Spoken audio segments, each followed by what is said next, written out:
Well, happy Thursday. Happy Easter.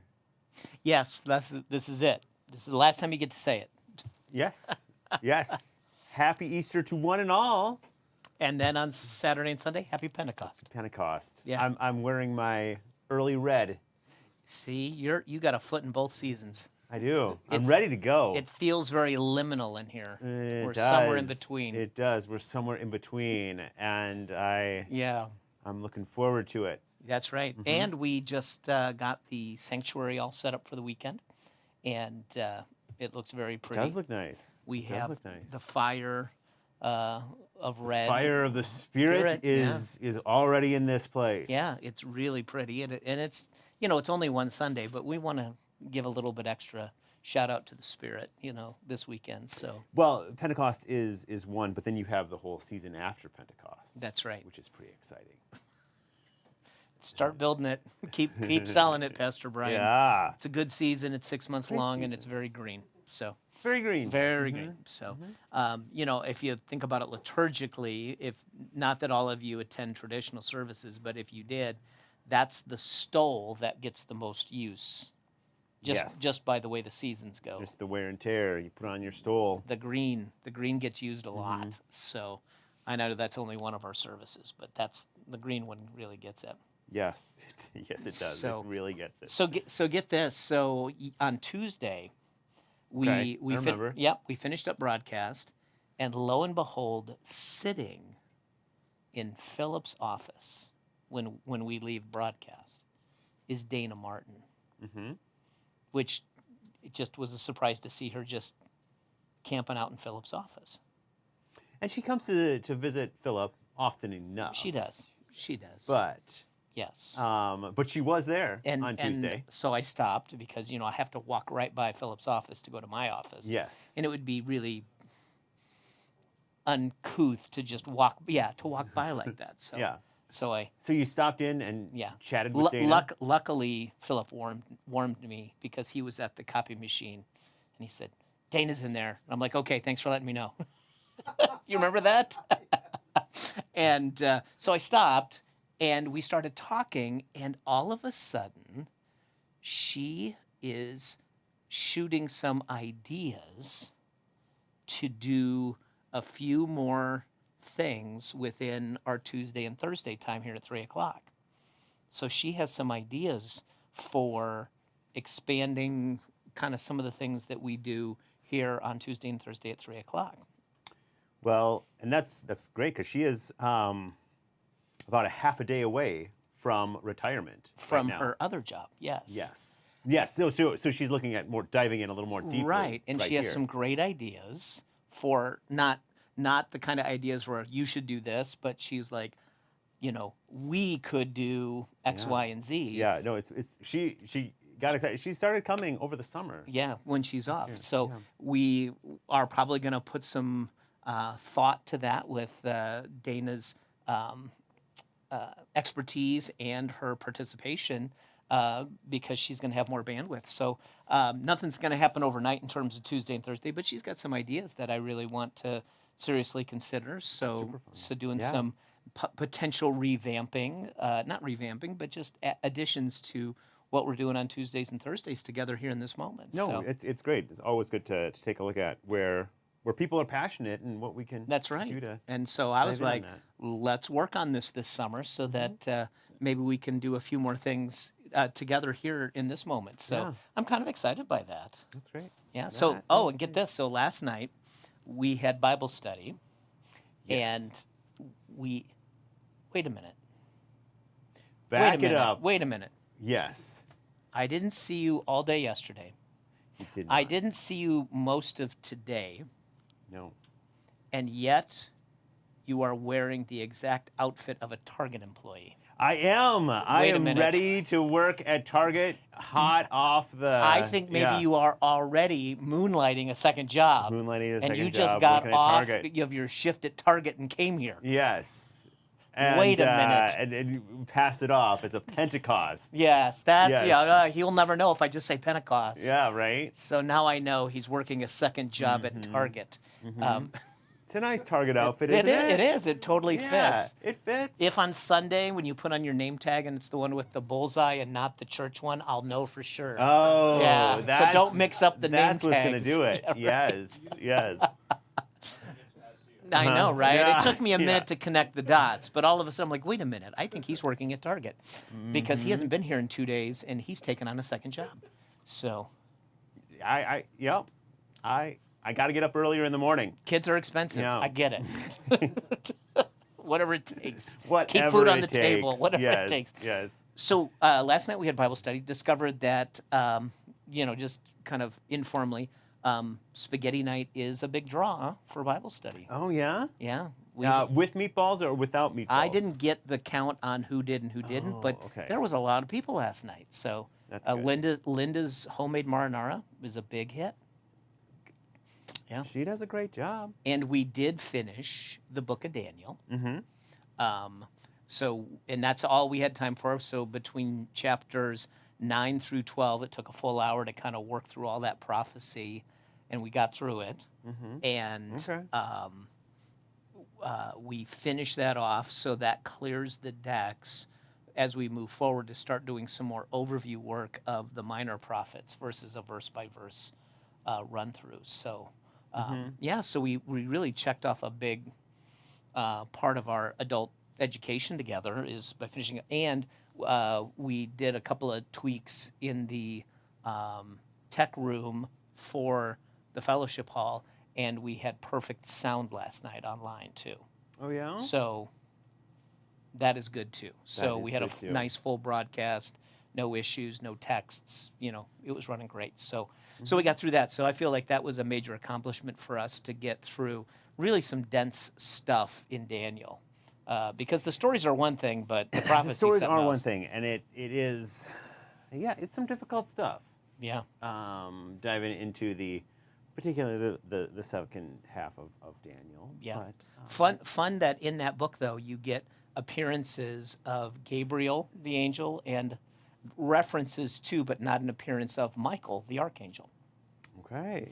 And, the next time you see, well, that's the first mention. The only time you ever see Gabriel again is in Luke with the birth narratives, both Zechariah and Mary. And then Michael makes a comeback in Revelation.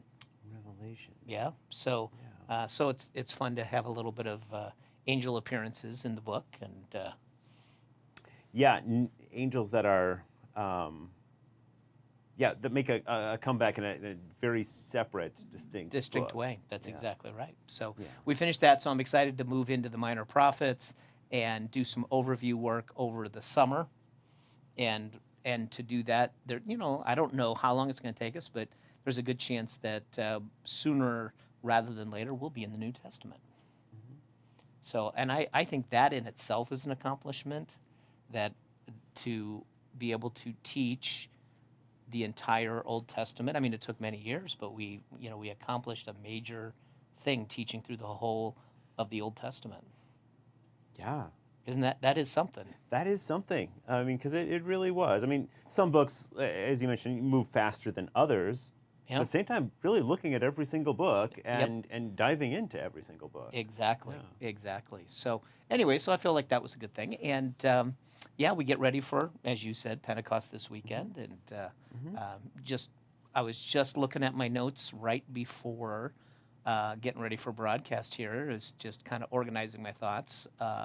I put some things down on paper, and now I'm like, okay, I think maybe tonight a little bit I'll be working on that, and then tomorrow as well. So getting ready to preach this weekend. So That's Pentecost for you. it is. So lots of great stuff happening and lots of good things. So So you ready for a song? I'm ready for a song. Are So you ready for a song? I think I'm ready for a song. Philip, you ready for a song? Philip's ready for a song. So that is the majority of the room. I don't even need to poll the tech people because that's 3 against 2. So the vote carries, the motion passes. That's right. But it's it's democracy in action, right?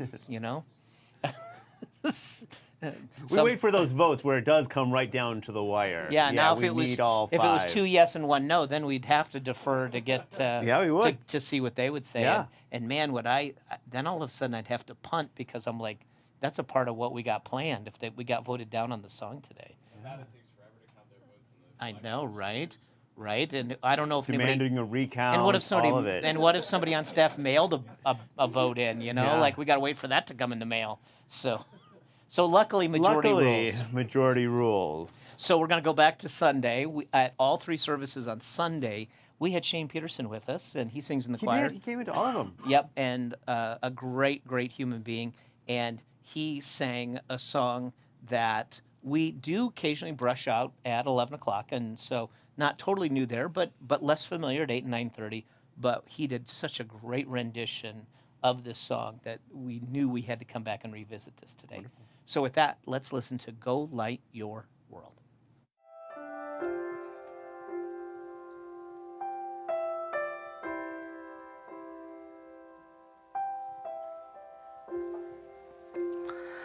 There is a candle in every soul, some brightly burning, some dark and cold. There is a spirit who brings a fire, ignites a candle, and makes his home. Carry your candle, run to the darkness, seek out the helpless, confused and torn, and hold out your candle for all to see. Take your candle and go like the Take your candle and go light the world.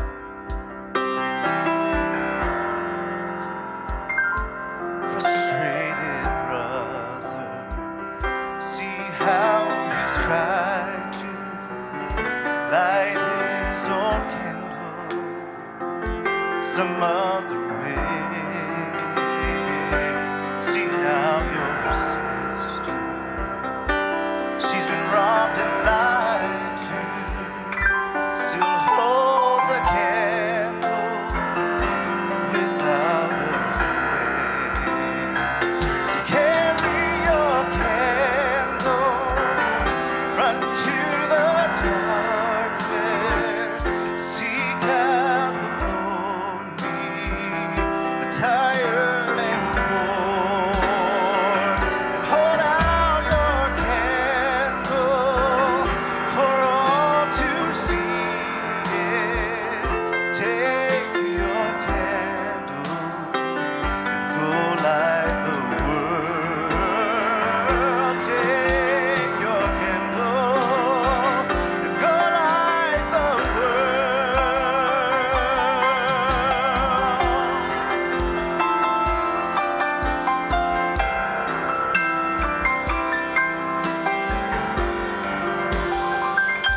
We are a family whose hearts are blazing. So let's raise our candles and light up the sky, praying to our Father in the name of Jesus. Makes us a beacon in the darkest times. So carry your candle, run to the darkness, seek out the hopeless,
and go light your world.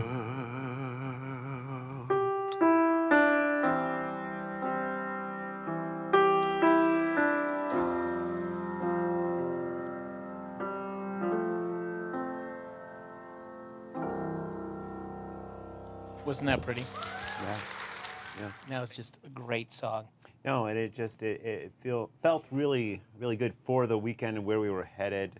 Heading into Pentecost, and the scriptures kind of follow this pattern. And They do. That's definitely where it was leading. Well, and I think that, just from a narrative place, and I talked a little bit about this on the weekend, is, there's an arc to this whole story in the same way that Holy Week is one big story. You have Jesus commissioning, ascending, then the gift of the Spirit afterwards. So it doesn't happen, as I said, episodically, or this is a one-off. Like, this is a part of a bigger story that connects, to the following week of the gift of Pentecost. So yeah, you have that commission, and I pick up on that. You laid it out there, and I'm going to pick up on that and talk about that whole, what we're asked to do and why we don't do it.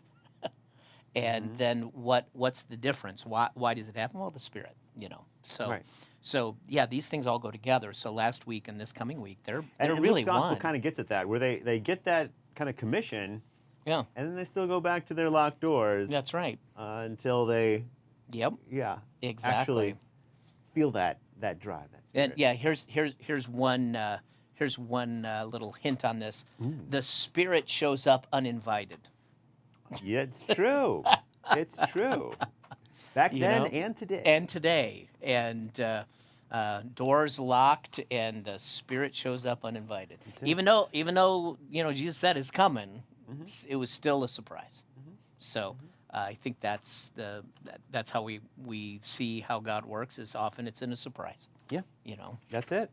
But we appreciate Philip and Shane bringing life to this song and expressing it in such a beautiful and a different way. We've heard it in some different versions, but we just loved what they did with that and put that together. Oh, it was So wonderful. Yeah. we thank that. So when we think about this song, it was written by somebody who is a major Christian artist by the name of Chris Rice.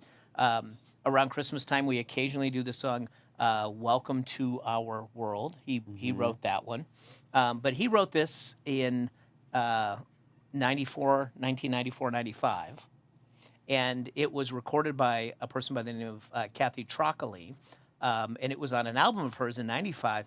But what's interesting about it is he wrote this song even before he had signed a record deal, or before he was a signed record artist himself. So he was just a songwriter, like just doing his thing, and all of a sudden somebody liked one of his songs and did it. He later recorded it in 04 himself, but all the way back in 95. And, and I hope you hear, there's a call to action in this, right? Yes. To be people of the light and to share that light. There's no doubt about it. And when you think about, really, as we open the song, there's a Spirit who brings a fire, ignites a candle, and makes his home. And Jesus reminds us in the Gospel of John that he said, I am the light of the world. Whoever follows me will never walk in darkness, but will have the light of life. And you go, okay. Never, ever walk in darkness again. So I think there's a neat promise to that, where there's this word of Jesus says, like, follow me, and you will always have illumination. You will always have understanding. You will have a place to step. Doesn't say life will be easy. We'll all have our ups and downs. But following Jesus, there's always a path forward. And I love that. And it's not an uninformed path forward. Even when things get sidetracked, even when things don't go according to what you want, there's still that illumination of the path of what's the next step. Yeah. Right? Yeah. And yeah, that's part of following the Spirit is knowing that, hey, there is this, you got to be open to new possibilities. Yeah. Yeah. Right? And sometimes you have to take the detour, and yet Jesus gets you back on the path. But in this song and the way Jesus is speaking, yeah, there has to be a fire, right? You know, there's a spirit who brings a fire, ignites a candle, and makes his home, which, you know, according to that, what are we hearing is, you know, very bluntly, you're the candle. Yeah. And it is the spirit that brings the fire, brings that illumination. And if you're like trying to connect the difference between Jesus and the Holy Spirit, Jesus said to us in John 14 and 15, he said, the Spirit will remind you of everything that I've taught you. So the Spirit comes and connects the dots for us about the ministry of Jesus. So if we're the candle, it is the Spirit that lights within us and moves us forward and gives us illumination. But as the song also rightly points out, that you can light your own candle some other way. There is other fire out there, and people choose all sorts of things to be their guiding light in life. That's the truth. We're looking for those. We often take them as easy fixes, or you know, this is the best way over here and over there, whatever it is, and we're always and sometimes drawn to that, thinking, oh, that's got to be better than what I've got, or Right. what was just given to me, gifted to me. Gifted to me, the grace, and often it is a false sense of security, and then falls apart, and we wonder why it fell apart. Well, some of this is the simplicity of love. We want to make things harder than they need to be. We want to overcomplicate things. We want to have all sorts of rich, deep detail, and if this, then this, and this, as opposed to, Jesus said, I just love you, and I just want you to love others. And the blessing that comes out of just loving, there is what you would consider secondary benefits, for lack of a better word, of when you love. Things come your way when you're a person of love. Yeah. Things and everybody's come got together. their own ways to do that. That's too. right. You've got your own giftedness of sharing that That's exactly right. light, that love in the world. So there is a blessing that comes out of just being a person of love as you share that, as you give it, as you receive it, that other things happen because of that love. And so I think often, you know, like I said, we chase other things and, you know, roll the dice hoping, well, this one thing pans out, so it'll be this, right? And you go, well, fine. I'm not gonna ruin that for somebody. But boy, what if you just walked in love and let those opportunities manifest as a blessing of that love in how you treat people? Yeah. And, you know, my grandma used to say, you know, you attract more with honey than with vinegar, you know? And,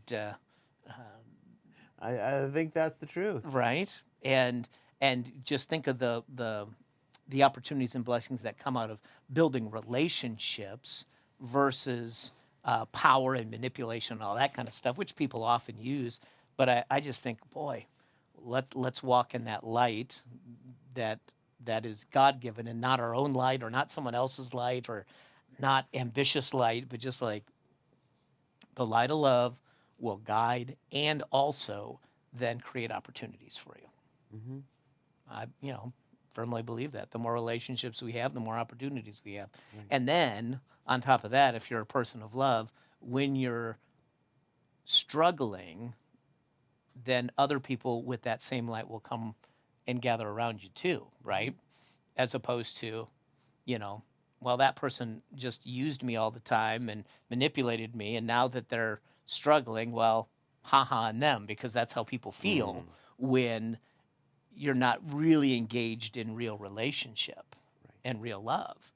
And so, you know, it's best to stick to the simple things, love, and then let things unfold from that, right?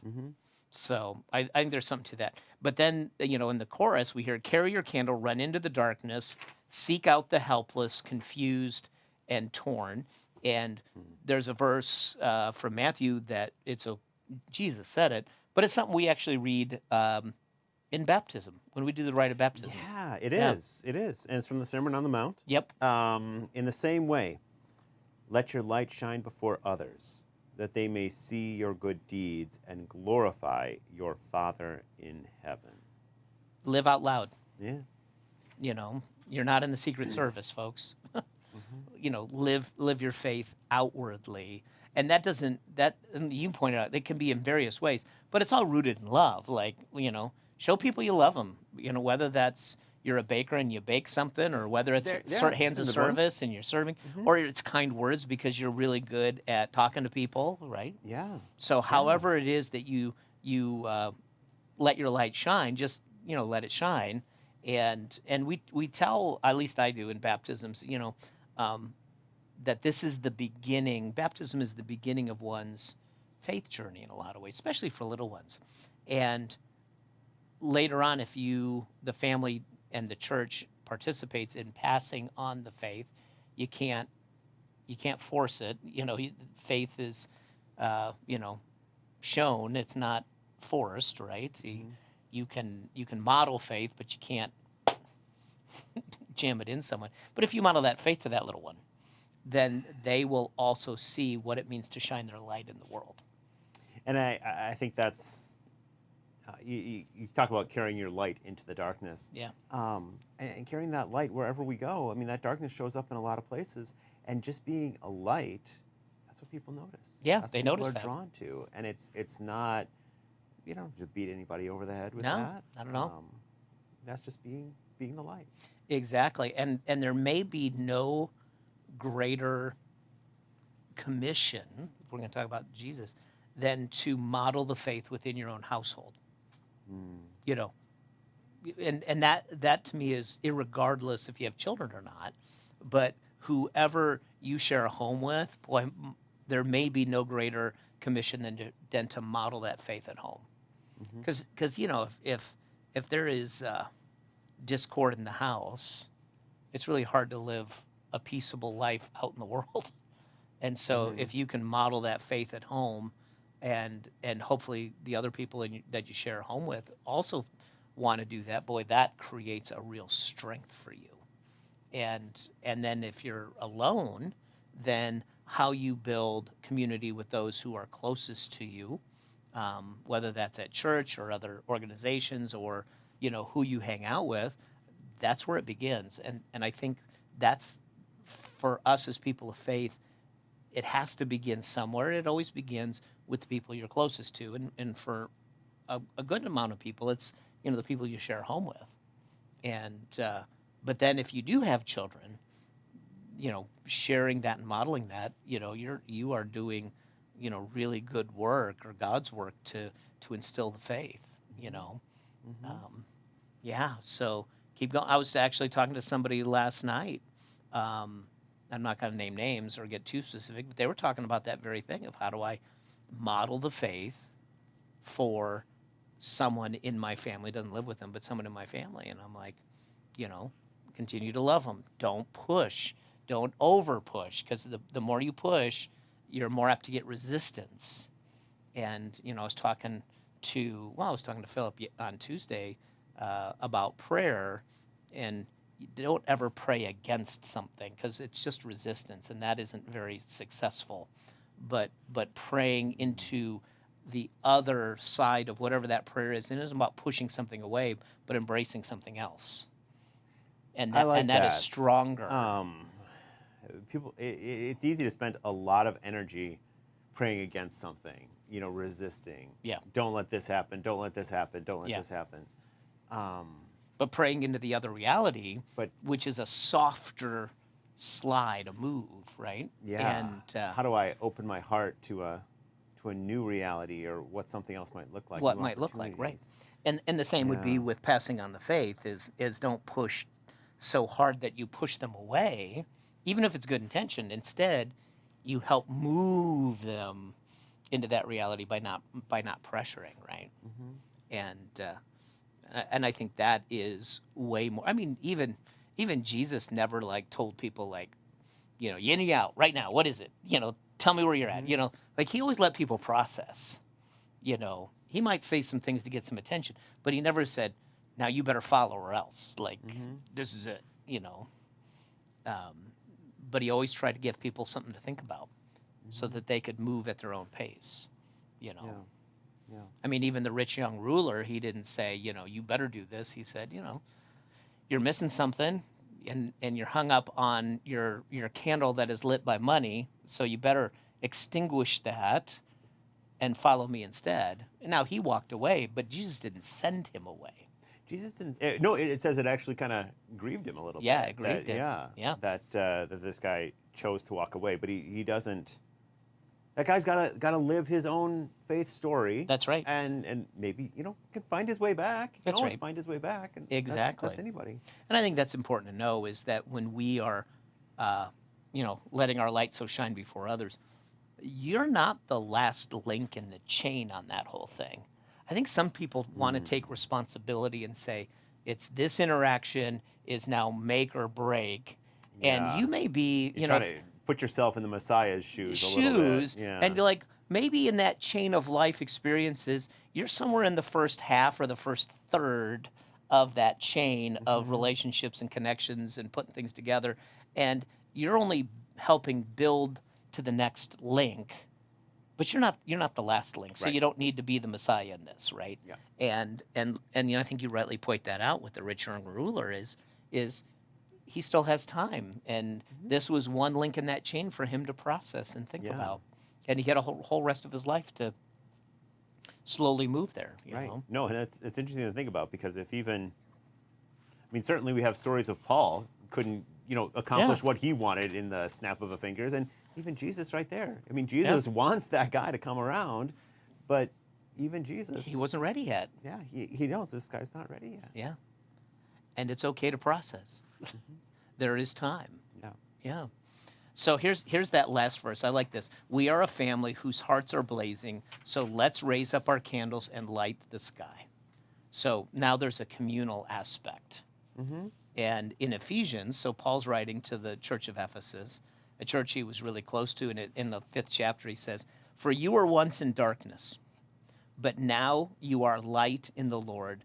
Live as children of the light." So you think about, where you've been in your life. I mean, this is even a reflective piece. Once we were all in darkness, even being born into a Christian home, there's still a process of discovering your own faith, not just the faith of your parents or your family. There's a point where you will embrace or reject and grow into that or not. And so at one point, all of us were in darkness, but God is good and God doesn't give up on people. So somebody helped light that candle in our life, right? And then once it's lit, what happens is you're like, wait a minute, I'm not alone. There are fellow believers. And so even at times when I'm struggling and my light is less, I have a whole cadre of people who are shining for me. If there's no other reason to be in community, it's that. It's like when I can't shine brightly, other people do it for me. And so what we've heard today in the 3 verses we've talked about the source of the light, the Spirit coming and bringing faith and even sanctification. We've been told that we're on a mission to share that light. And then now we have an identity as children of light. So we've gone somewhere today. We've gone somewhere today. Yes. All that comes together, right? Yeah, just like on the whole journey of Easter and Pentecost forward. That's We're right. on a journey here. We're on a journey. So we're glad you joined us, and I hope that you can make the journey to worship this weekend. How about that? Ooh, Yeah. yes. Whether that's Saturday night at 5 o'clock and Pacific time, or Sunday morning, 8, 9:30, and 11, same Pacific time. We hope you can join us online or in person as we celebrate the giving of the Holy Spirit as told in the book of Acts, and how that is still happening for us today. Indeed. So anyways, we hope you have a great rest of your day. God bless you. We love you. Take care. And Philip, will you play us out?